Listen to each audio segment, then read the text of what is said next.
Recording by Colleen McMahon. Life of Charles Dickens by Frank Marzials. Chapter 1. Education is a kind of lottery in which there are good and evil chances, and some men draw blanks and other men draw prizes. And in saying this, I do not use the word education in any restricted sense, as applying exclusively to the course of study in school or college. Nor certainly, when I speak of prizes, am I thinking of scholarships, exhibitions, fellowships. By education, I mean the whole set of circumstances which go to mold a man's character during the apprentice years of his life, and I call that a prize when those circumstances have been such as to develop the man's powers to the utmost, and to fit him to do best that of which he is best capable. Looked at in this way, Charles Dickens' education, however untoward and unpromising it may often have seemed while in the process, must really be pronounced a prize of value quite inestimable. His father, John Dickens, held a clerkship in the Navy Pay Office, and was employed in the Portsmouth dockyard when little Charles first came into the world at Landport in Portsea on February 7, 1812. Wealth can never have been one of the familiar friends of the household, nor plenty have always sat at its board. Charles had one elder sister, and 6 other brothers and sisters were afterwards added to the family, and with 8 children, and successive removals from Portsmouth to London, and London to Chatham, and no more than the pay of a government clerk, footnote, £200 a year without extras from 1815 to 1820, and then £350. See Childhood and Youth of Charles Dickens by Robert Langton, a very valuable monograph. End of footnote. Charles had one elder sister, and 6 other brothers and sisters were afterwards added to the family, and with 8 children and successive removals from Portsmouth to London and London to Chatham, and no more money than the pay of a government clerk, pay which not long afterwards dwindled to a pension, even a better domestic financier than the elder Dickens might have found some difficulty in facing his liabilities. It was unquestionably into a tottering house that the child was born, and among its ruins that he was nurtured. But through all these early years I can do nothing better than take him for my guide, and walk as it were in his companionship. Perhaps no novelist ever had a keener feeling of the pathos of childhood than Dickens, or understood more fully how real and overwhelming are its sorrows. No one, too, has entered more sympathetically into its ways, and of the child and boy that he himself had once been, he was wont to think very tenderly and very often. Again and again in his writings he reverts to the scenes and incidents and emotions of his earlier days. Sometimes he goes back to his young life directly, speaking as of himself. More often he goes back to it indirectly, placing imaginary children and boys in the position he had once occupied. Thus it is almost possible, by judiciously selecting from his works, and using such keys as we possess, to construct, as it were, a kind of autobiography.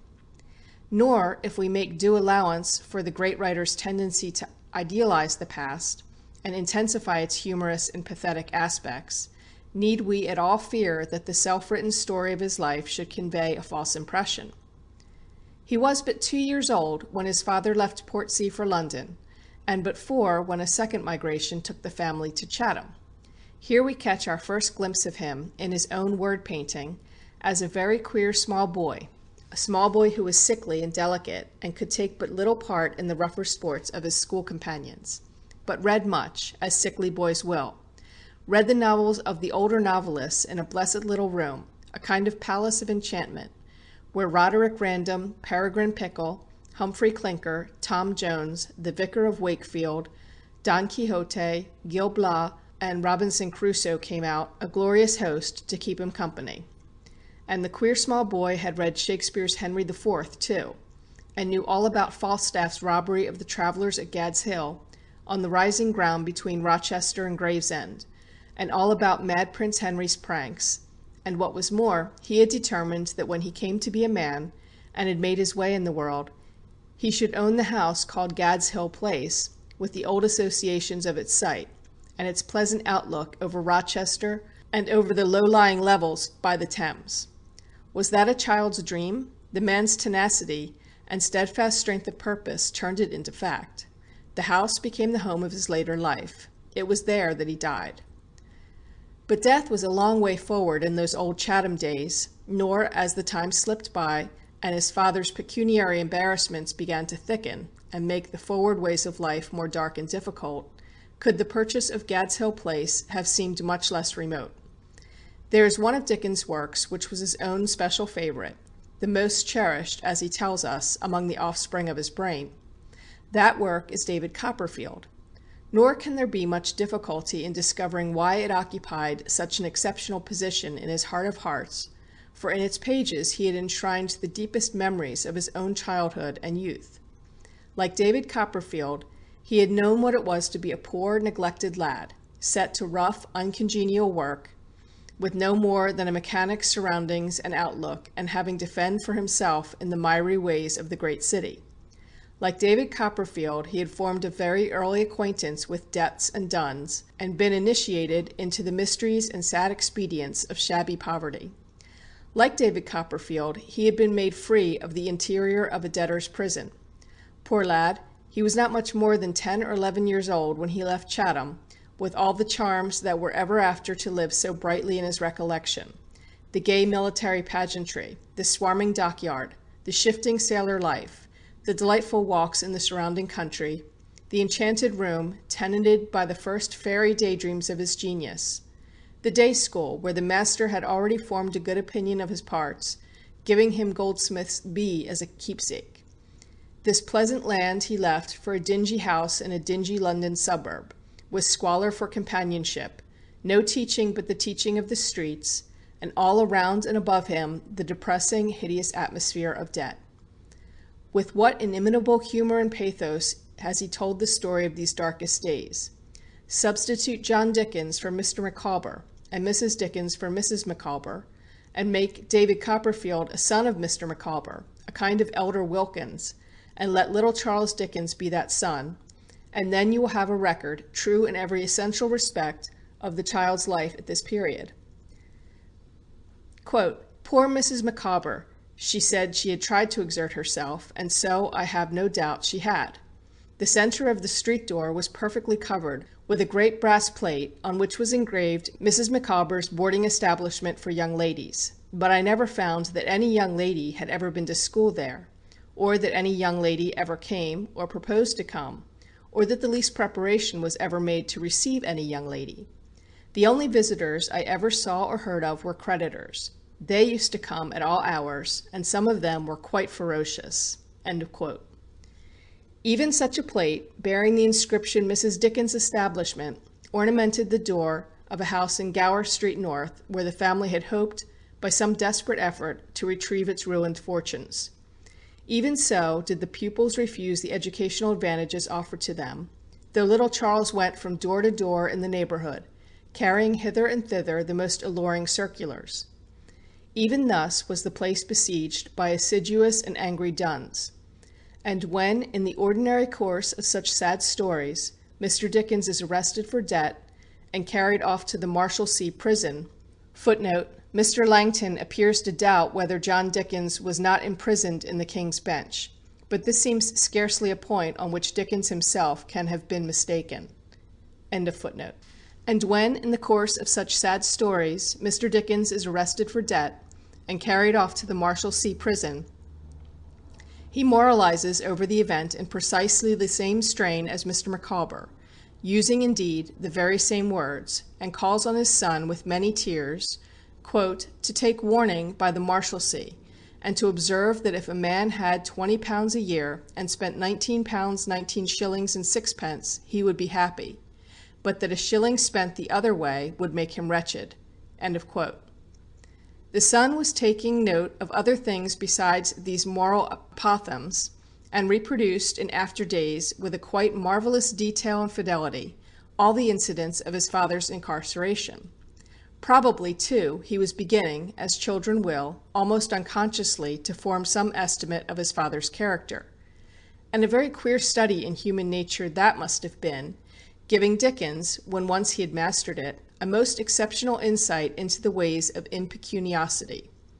Charles Lamb, as we all remember, divided mankind into two races, the mighty race of the borrowers and the mean race of the lenders, and expatiated with a whimsical and charming eloquence upon the greatness of one Bigod, who had been as a king among those who by process of loan obtained possession of other people's money. Shift the line of division a little, so that instead of separating borrowers and lenders, it separates those who pay their debts from those who do not pay them, and then Dickens the elder may succeed to something of Bigod's kingship.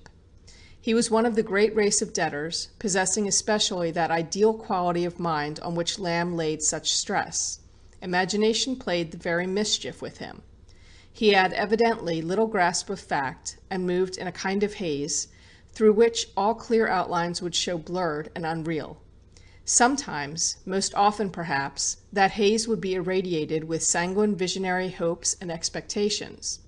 Sometimes it would be fitfully darkened with all the horrors of despair. But whether in gloom or gleam, the realities of his position would be lost. He never, certainly, contracted a debt which he did not mean honorably to pay, but either he had never possessed the faculty of forming a just estimate of future possibilities, or else, through the indulgence of what may be called a vague habit of thought, he had lost the power of seeing things as they are. Thus all his excellencies and good gifts were neutralized at this time, so far as his family were concerned, and went for practically nothing. He was, according to his son's testimony, full of industry, most conscientious in the discharge of any business, unwearying in loving patience and solicitude when those bound to him by blood or friendship were ill or in trouble, quote, "as kind-hearted and generous a man as ever lived in the world." End of quote. Yet as debts accumulated, and accommodation bills shed their baleful shadow on his life, and duns grew many and furious, he became altogether immersed in mean money troubles, and suffered the son who was to shed such lustre on his name to remain for a time without the means of learning, and to sink first into a little household drudge, and then into a mere warehouse boy.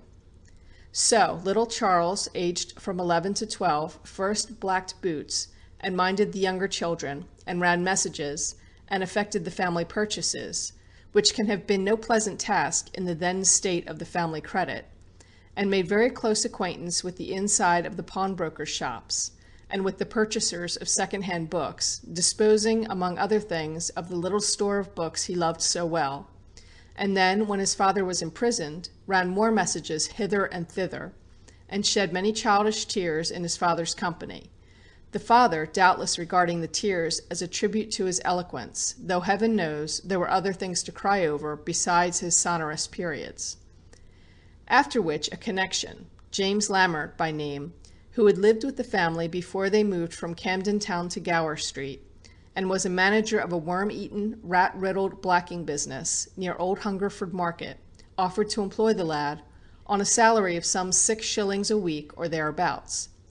The duties which commanded these high emoluments consisted of the tying up and labeling of blacking pots.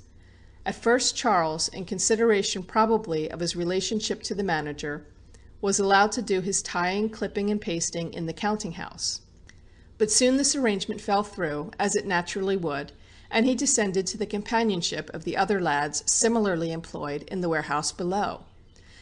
They were not bad boys, and one of them, who bore the name of Bob Fagin, was very kind to the poor little better-nurtured outcast, once in a sudden attack of illness, applying hot blacking bottles to his side with much tenderness. But of course they were rough and quite uncultured, and the sensitive, bookish, imaginative child felt that there was something uncongenial and degrading in being compelled to associate with them. Nor, though he had already sufficient strength of character to learn to do his work well, did he ever regard the work itself as anything but unsuitable and almost discreditable. Indeed, it may be doubted whether the iron of that time did not unduly rankle and fester as it entered into his soul, and whether the scar caused by the wound was altogether quite honorable. He seems to have felt, in connection with his early employment in a warehouse, a sense of shame, such as would be more fittingly associated with the commission of an unworthy act. That he should not have habitually referred to the subject in after life may readily be understood, but why he should have kept unbroken silence about it for long years, even with his wife, even with so very close a friend as Forster, is less clear. And in the terms used when the revelation was finally made to Forster, there has always, I confess, appeared to me to be a tone of exaggeration. Quote, "My whole nature," he says, "was so penetrated with grief and humiliation that even now, famous and caressed and happy, I often forget in my dreams that I have a dear wife and children, even that I am a man, and wander desolately back to that time of my life." End quote. And again, quote, "From that hour until this, at which I write, no word of that part of my childhood, which I have now gladly brought to a close, has passed my lips to any human being. I have never, until I now impart it to this paper, in any burst of confidence with any one, my own wife not excepted, raised the curtain I then dropped, thank God." End of quote. Great part, perhaps the greatest part, of Dickens' success as a writer came from the sympathy and power with which he showed how the lower walks of life, no less than the higher, are often fringed with beauty. I have never been able to entirely divest myself of a slight feeling of the incongruous in reading what he wrote about the warehouse episode in his career. At first, when he began his daily toil at the blacking business, some poor dregs of family life were left to the child. His father was at the Marshalsea. But his mother and brothers and sisters were, to use his own words, quote, "still encamped with a young servant girl from Chatham Workhouse, in the 2 parlors in the emptied house in Gower Street North." End of quote. And there he lived with them in much hugger-mugger, merely taking his humble midday meal in nomadic fashion on his own account. Soon, however, his position became even more forlorn. The paternal creditors proved insatiable. The gypsy home in Gower Street had to be broken up. Mrs. Dickens and the children went to live at the Marshalsea. Little Charles was placed under the roof, it cannot be called under the care, of a reduced old lady dwelling in Camden Town, who must have been a clever and prophetic old lady if she anticipated that her diminutive lodger would one day give her a kind of indirect, unenviable immortality by making her figure under the name of Mrs. Pipchin in Dombey and Son. Here the boy seems to have been left almost entirely to his own devices. He spent his Sundays in the prison, and, to the best of his recollection, his lodgings at Mrs. Pipchin's were paid for. Otherwise, he found himself in childish fashion out of the 6 or 7 weekly shillings, breakfasting on 2 pennyworth of bread and milk, and supping on a penny loaf and a bit of cheese, and dining hither and thither as his boy's appetite dictated, now sensibly enough on a la mode beef or a saveloy, then less sensibly on pudding, and anon not dining at all, the wherewithal having been expended on some morning treat of cheap stale pastry. But are not all those things, the lad's shifts and expedients, his sorrows and despair, his visits to the public house, where the kindly publican's wife stoops down to kiss the pathetic little face, are they not all written in David Copperfield? And if so be that I have a reader unacquainted with that peerless book, can I do better than recommend him or her to study therein the story of Dickens' life at this particular time? At last the child's solitude and sorrows seemed to have grown unbearable. His fortitude broke down. One Sunday night he appealed to his father, with many tears, on the subject, not of his employment, which he seems to have accepted at the time manfully, but of his forlornness and isolation. The father's kind, thoughtless heart was touched. A back attic was found for Charles near the Marshalsea, at Lant Street in the Borough, where Bob Sawyer, it will be remembered, afterwards invited Mr. Pickwick to that disastrous party. The boy moved into his new quarters with the same feeling of elation as if he had been entering a palace. The change naturally brought him more fully into the prison circle. He used to breakfast there every morning before going to the warehouse, and would spend the larger portion of his spare time among the inmates. Nor do Mr. Dickens and his family, and Charles, who is to us the family's most important member, appear to have been relatively at all uncomfortable while under the shadow of the Marshalsea. There is in David Copperfield a passage of inimitable humour, where Mr. Micawber, enlarging on the pleasures of imprisonment for debt, apostrophizes the King's Bench prison as being the place, quote, where, for the first time in many revolving years, the overwhelming pressure of pecuniary liabilities was not proclaimed from day to day by importunate voices declining to vacate the passage, where there was no knocker on the door for any creditor to appeal to, where personal service of process was not required, and detainers were lodged merely at the gate." End of quote. There's a similar passage in Little Dorrit, where the tipsy medical practitioner of the Marshalsea comforts Mr. Dorrit in his affliction by saying, quote, "We are quiet here. We don't get badgered here. There's no knocker here, sir, to be hammered at by creditors and bring a man's heart into his mouth. Nobody comes here to ask if a man's at home, and to say he'll stand on the doormat till he is. Nobody writes threatening letters about money to this place. It's freedom, sir. It's freedom." End of quote. One smiles as one reads, and it adds a pathos, I think, to the smile, to find that these are records of actual experience. The Marshalsea prison was to Mr. Dickens a haven of peace, and to his household a place of plenty. Not only could he pursue his career there untroubled by fears of arrest, but he exercised among the other gentlemen jailbirds a supremacy, a kind of kingship, such as that to which Charles Lamb referred. They recognized in him the superior spirit, ready of pen and affluent of speech, and with a certain grandeur in his conviviality. He it was who drew up their memorial to George of England on an occasion no less important than the royal birthday, when they, the monarch's unfortunate subjects, so they were described in the memorial, besought the king's gracious majesty of his well-known munificence to grant them a something towards the drinking of the royal health. Ah, with what keen eyes and penetrative genius did little Charles, from his corner, watch the strange, sad stream of humanity that trickled through the room, and may be said to have smeared its approval of that petition. And while Mr. Dickens was enjoying his prison honors, he was also enjoying his Admiralty pension. Footnote. According to Mr. Langdon's dates, he would still be drawing his pay. End of footnote.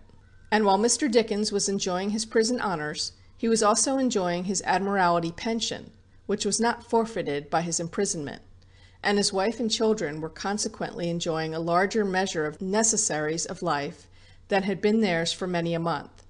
So all went on merrily enough at the Marshalsea. But even under the old law, imprisonment for debt did not always last forever. A legacy and the Insolvent Debtors Act enabled Mr. Dickens to march out of durance, in some sort with the honors of war, after a few months' incarceration. This would be early in 1824, and he went with his family, including Charles, to lodge with the Mrs. Pipchin already mentioned. Charles, meanwhile, still toiled on in the blacking warehouse, now removed to Chandos Street, Covent Garden, and had reached such skill in the tying, pasting, and labeling of the bottles that small crowds used to collect at the window for the purpose of watching his deft fingers. There was pride in this, no doubt, but also humiliation, and release was at hand. His father and Lambert quarreled about something. About what, Dickens seems never to have known, and he was sent home. Mrs. Dickens acted the part of the peacemaker on the next day, probably feeling that amid the shadowy expectations on which she and her husband had subsisted for so long, even 6 or 7 shillings a week was something tangible, and not to be despised. Yet in spite of this, he did not return to the business. His father decided that he should go to school. Quote, "I do not write resentfully or angrily," said Dickens, in the confidential communication made long afterwards to Forster, and to which reference has already been made. "But I never afterwards forgot, I never shall forget, I never can forget, that my mother was warm for my being sent back." Unquote. The mothers of great men is a subject that has been handled often and eloquently. How many of those who have achieved distinction can trace their inherited gifts to a mother's character, and their acquired gifts to a mother's teaching and influence? Mrs. Dickens seems not to have been a mother of this stamp. She scarcely, I fear, possessed those admirable qualities of mind and heart which one can clearly recognize as having borne fruit in the greatness and goodness of her famous son. So far as I can discover, she exercised no influence upon him at all. Her name hardly appears in his biographies. He never, that I can recollect, mentions her in his correspondence, only refers to her on the rarest occasions. And perhaps, on the whole, this is not to be wondered at, if we accept the constant tradition that she had, unknown to herself, sat to her son for the portrait of Mrs. Nickleby, and suggested to him the main traits in the character of that inconsequent and not very wise old lady.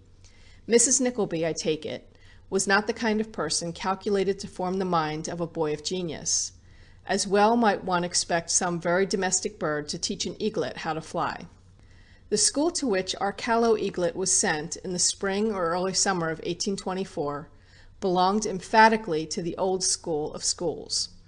It bore the goodly name of Wellington House Academy, and was situated in Mornington Place, near the Hampstead Road.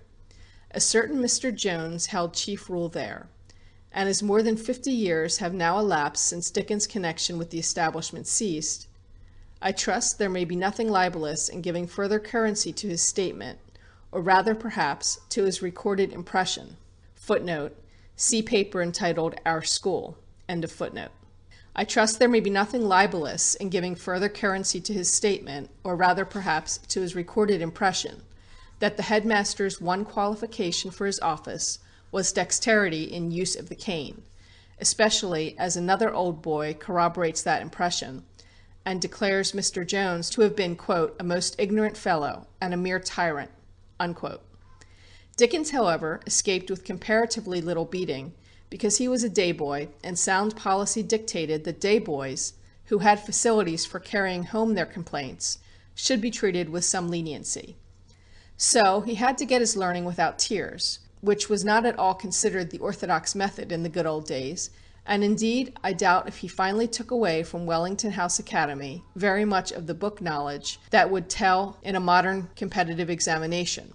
For though in his own account of the school it is implied that he resumed his interrupted studies with Virgil, and was before he left head boy and the possessor of many prizes, yet this is not corroborated by the evidence of his surviving fellow pupils, nor can we, of course, in the face of their direct counter-evidence, treat statements made in a fictitious or half-fictitious narrative as if made in what professed to be a sober autobiography. Dickens, I repeat, seems to have acquired a very scant amount of classic lore while under the instruction of Mr. Jones, and not too much lore of any kind. But if he learned little, he observed much. He thoroughly mastered the humours of the place, just as he had mastered the humours of the Marshalsea. He had got to know all about the masters, and all about the boys, and all about the white mice, of which there were many in various stages of civilization. He acquired, in short, a fund of school knowledge that seemed inexhaustible, and on which he drew again and again with the most excellent results, in David Copperfield, in Dombey, in such inimitable short papers as Old Cheeseman. And while thus, half unconsciously perhaps, assimilating the very life of the school, he was himself a thorough schoolboy, bright, alert, intelligent, taking part in all fun and frolic, amply indemnifying himself for his enforced abstinence from childish games during the dreary warehouse days, good at recitations and mimic plays, and already possessed of a reputation among his peers as a writer of tales. End of chapter 1.